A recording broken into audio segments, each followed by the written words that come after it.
Thanks so much for joining us here on Atlanta News First Plus. I'm Joy Limnacker, and of course, preparations are underway for Hurricane Milton now. Officials with the Georgia Emergency Management and Homeland Security Agency, GEMA, as you all know it, are urging Florida residents evacuating due to Hurricane Milton to find refuge in Albany, Columbus, Macon, and Atlanta. Floridians also encouraged to call ahead if they're going to go to area hotels or shelters because resources in South Georgia are really limited right now due to damages from Hurricane Helene already.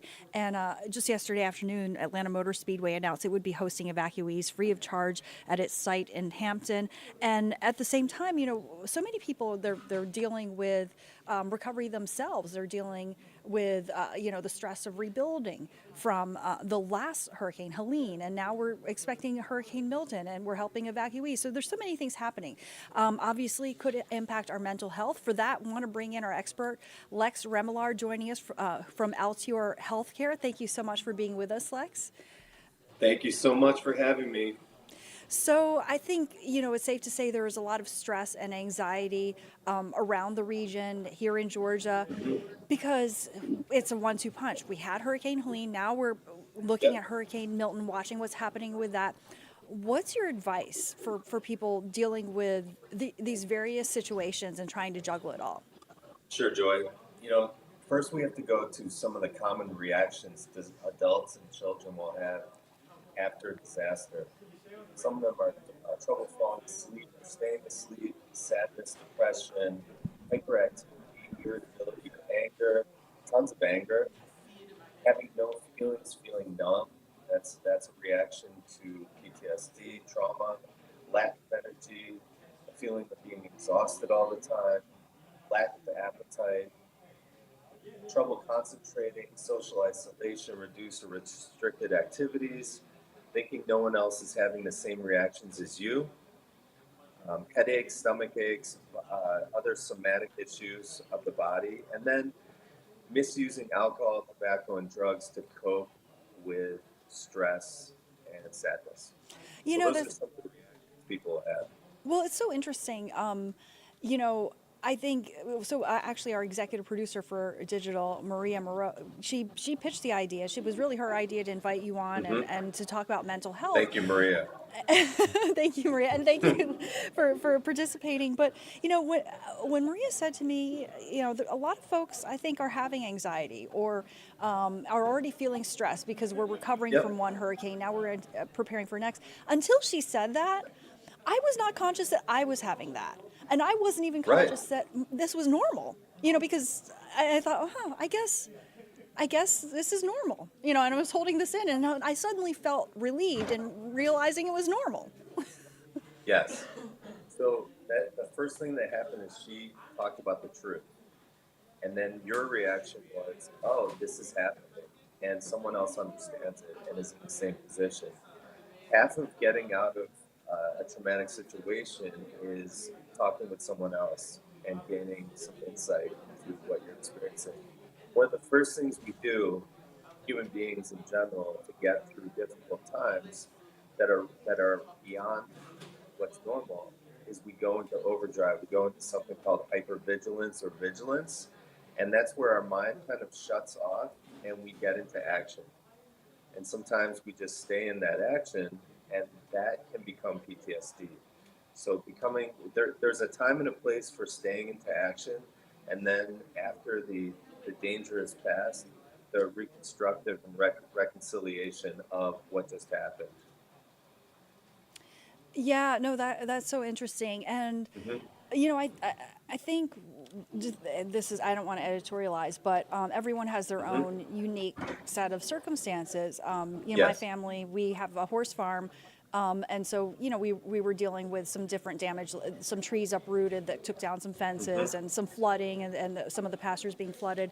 And it didn't dawn on me that, other people have, maybe their struggle looks a little bit different, but the kind of emotions that I felt about all that maybe maybe something that, maybe my colleagues and all the people around me feel, even if they live in an apartment.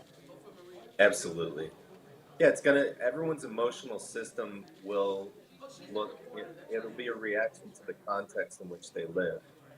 It's important that we try not to compare our insides to what we perceive as someone's outside experience, and get with the feelings involved, because the feelings are universal, no matter what the context is.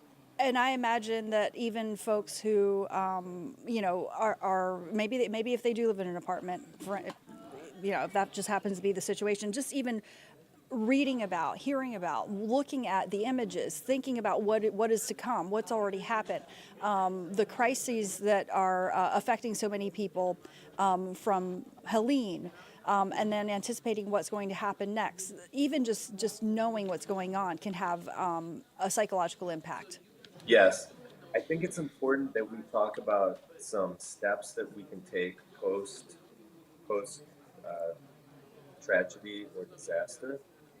Some basic things that anyone can do. Let's get into problem solving. So one of the first things we can do is remember to eat, to hydrate, to get some rest, take care of your body, because that helps mitigate negative effects of stress. Again, avoid using alcohol and drugs to manage distressing emotions. They always work in the short term, and they always don't work in the longer term. Find healthy ways to relax, breathing exercises, meditation, mindfulness, talking to family, talking to strangers, soothing music. Um, Keeping it's important to stay informed about new information, but we don't want to get into a loop of just looking for information all the time, because that can tend to compound the anxiety of trying to look for answers. And so we have to be very, very mindful of that. You want to limit exposure to television and social media content about the disaster after you've gotten the information that you can get. There's only so much information, and at first it's get safe. Whatever you have to do, if you have to evacuate, evacuate. If you have to take care of your pets, if you have to take care of an older loved one, do that, and then get safe.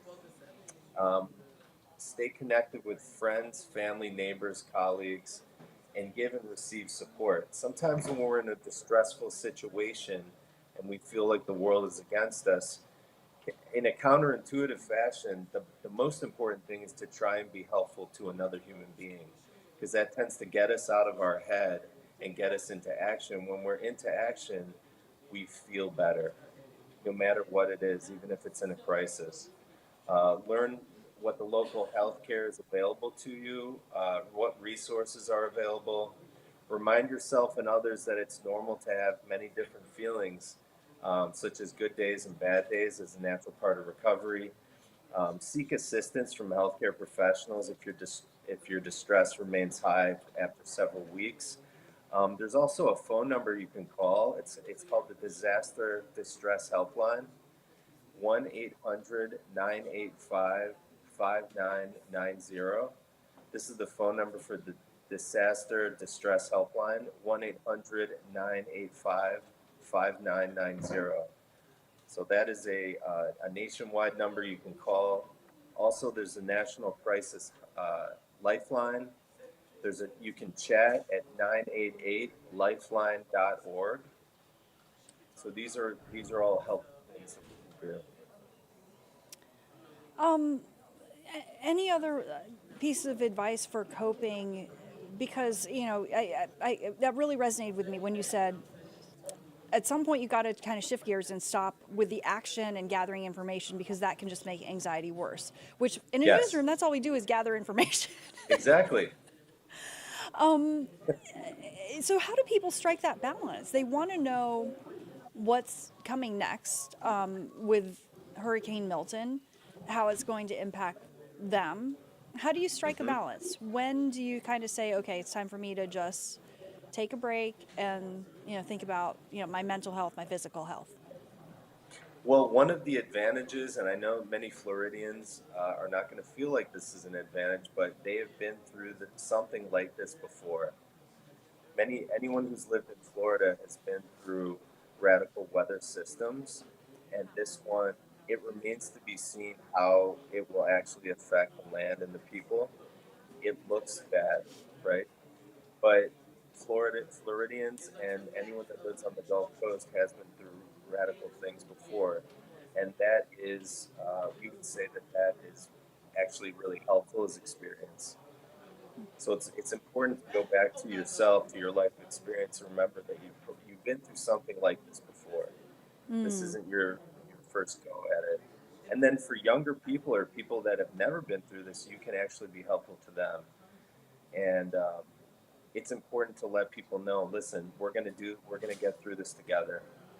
When people band together, there's a synergy that occurs that can counteract many of the negative aspects of this. It doesn't make what's happening okay, but it makes the ability to get through it much smoother.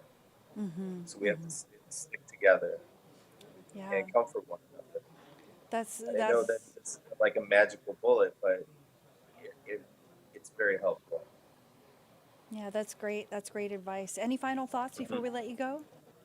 No, I just want to say my my prayers are with everyone, and we as a nation can get through this, and especially everyone in Florida and Georgia and the Gulf Coast. We can get through this, and we have to, and we will.